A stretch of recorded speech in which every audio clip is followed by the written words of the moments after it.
আপনারা দেখছেন চিরসবুজ বার্তা, সঠিক খবর সবার আগে। আজ শিবপুর কেন্দ্রের তৃণমূল কংগ্রেসের বিধানসভা নির্বাচনের প্রার্থী ডাক্তার রানা চ্যাটার্জি মহাশয় 9 নম্বর ওয়ার্ডের দ্বিতীয় দিন প্রচার পর্ব সারলেন। প্রচার পর্ব তার শুরু হলো ভারত মাতা গলি থেকে। তিনি ভারত মাতা গলির কাছে মন্দিরেতে পুজো দিলেন এবং তারপর চলে গেলেন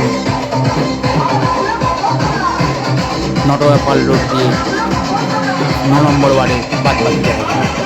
আপনারা আমাদের চ্যানেলের মাধ্যমে সেই চ্যানেলের জায়গাগুলো দেখতে থাকেন।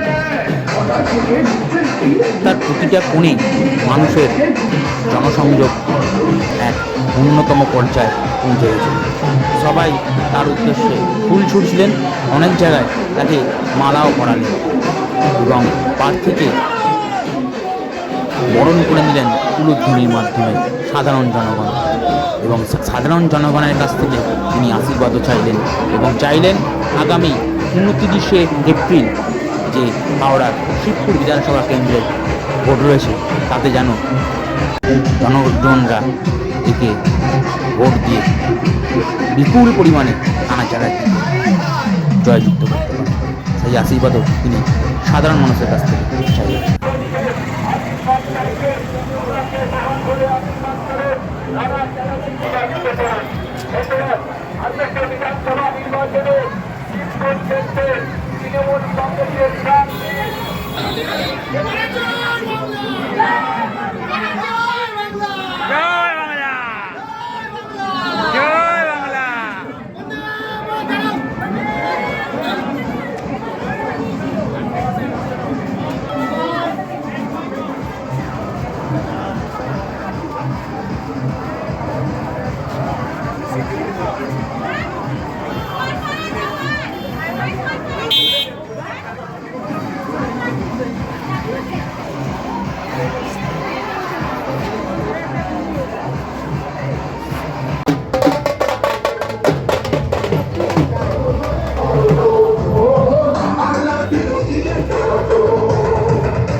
ক্যামেরায় শুভদীপ রায় রিপোর্ট, চিরসবুজ বার্তা। নমস্কার।